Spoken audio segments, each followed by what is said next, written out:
Hi YouTube, welcome back to my channel. It's that time of month when I show you my empties. I'm not sure when I'll put this video up because I've kind of got a backlog of videos with the Christmas collections. I don't like to post more than one a day or too quickly because I know how annoying it is when my feed blocks up with multiple videos from the same channels, even if I really love the channel. So maybe a bit before you see this, but I am recording it right at the beginning of November.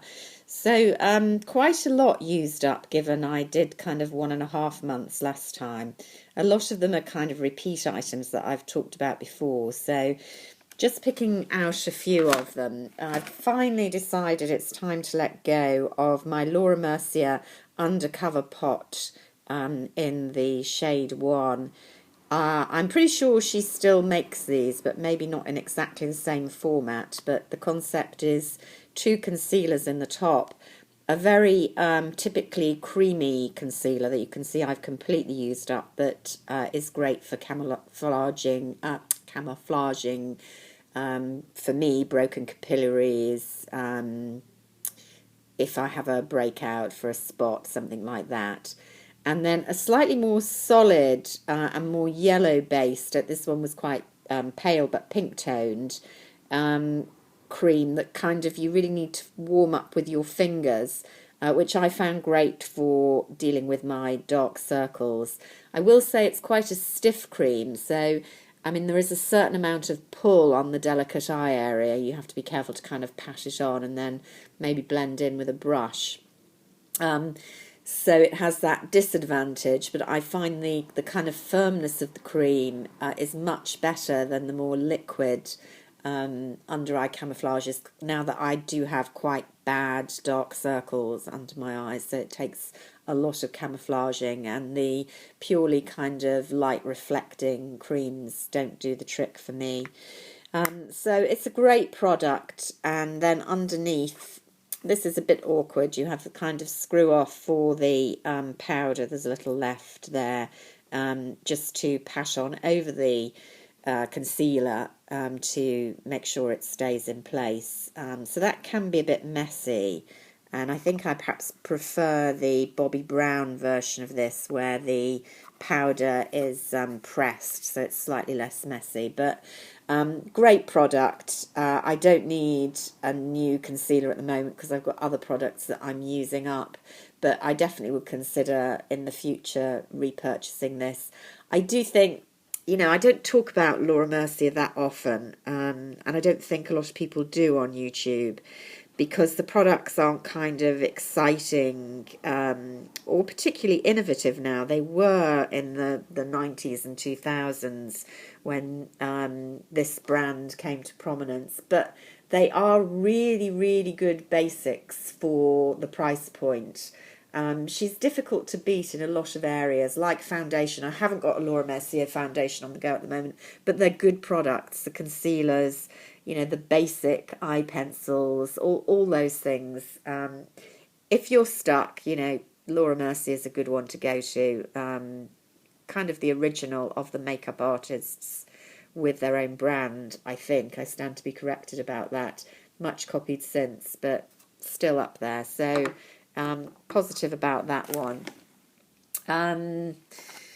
One that I'm throwing out, not completely used, but it really is looking ratty now. It's a Chanel product, and it was a matte reflecting powder foundation several years ago. You can see I managed to drop it on the floor, break the mirror, and give myself many years of bad luck. I have hit pan on this. I used to carry it in my handbag, not for my major makeup, but for touch-ups in the day. But as my skin has got drier and drier, although this is a really nice powder foundation, powder foundations just don't suit me, even for touch-ups. So I've concluded that it's time to let this one go. Not often I throw out a Chanel product, but that one's going, even though it hasn't been used up. As I say, it was a nice powder foundation if you like that. Not great for my skin. I think I've talked about Bourjois Healthy Serum Gel Foundation several times. I've certainly used up another of these earlier this year in a slightly lighter shade. This was 52 Vanilla. I think of the drugstore foundations, this is a really good one, certainly for me. It's not a matte finish, it's a slightly luminous but not shiny finish.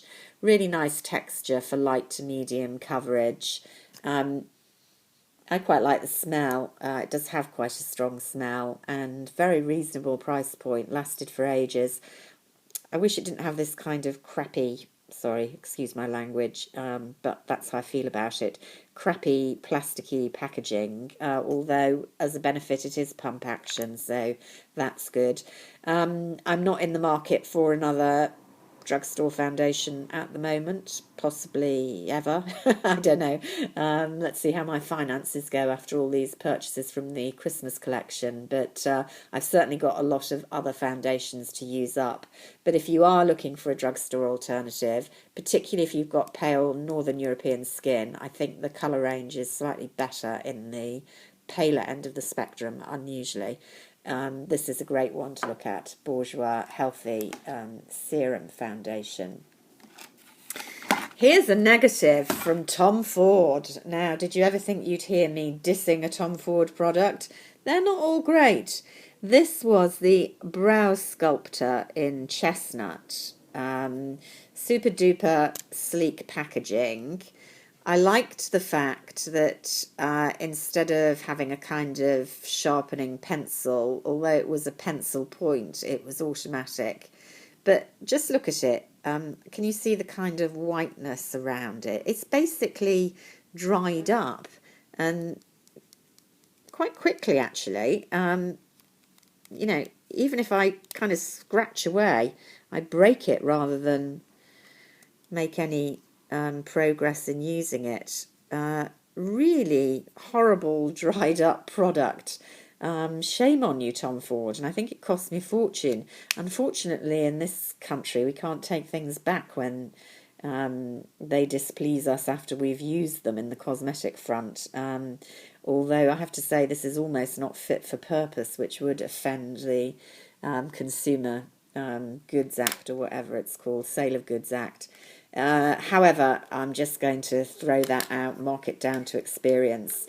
However much one loves the range, just because one product is good doesn't mean they're all going to be good. The Brow Sculptor Tom Ford, I do not recommend. Korres Greek Yogurt Makeup Removing Wipes. You know that contrary to the received wisdom from certain beauty gurus here on YouTube, I don't exclude the use of removing wipes, provided they're nice and gentle and it's not the only cleanse you do. They're really convenient when you're travelling, and they're also quite convenient to remove the first bit of makeup before you do another thorough cleanse. So I like them, I use them. Korres is my favoured brand. My beef is that my favoured how do we say? I want to say species, that's wrong. My favoured set within the brand is not this one. It was the Milk Proteins. They do pomegranate cleansing wipes, which is supposed to be for more normal to greasy skin, and the Milk Proteins was for normal to dry. I really love the Milk Proteins, but they seem to have stopped making it. I managed to snaffle up the remaining 2 packets in Selfridges pharmacy the other day, but I can't find them online at all. It seems to have been replaced by this Greek yogurt, which is okay, but not as good as the Milk Proteins. So I'm annoyed about that. I hate it when you have a favourite product and they suddenly stop making it for no good reason. Why, oh, why? I liked this. This was a diptyque luxurious hand balm, which I think I got in a gift package, although it was a very generous size. I really liked the kind of coconutty smell and the luxurious feel of it. I would definitely repurchase, but I can't seem to see it in this particular fragrance on Space NK or the other places. I may have to do a bit more research for that. In the meantime, I've got other hand creams. I used up a Josie Moran Pure Argan Oil, which I bought in the hope it might combat the eczema on my right foot, which is an ongoing problem that I won't bore you with in this video, but it's very painful, and I have it obscurely on one foot and not the other, and I don't want to use steroid creams long term, so I've tried all sorts of remedies. The upshot is often things work for a while and I think, eureka, I've got it, and then it comes back, and that was pretty much the same with this. I didn't feel it exacerbated the problem. It didn't make it worse, which was something.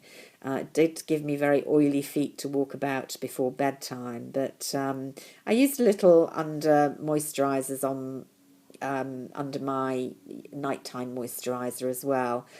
Quite liked it, but I'm not really sold on the idea that argan oil is the magical ingredient some people think, so I'm not sure it would be a repurchase. It was quite expensive. And then a couple of my usuals. I'm sure I've talked to you of my love for the Body Shop's pink grapefruit shower gel.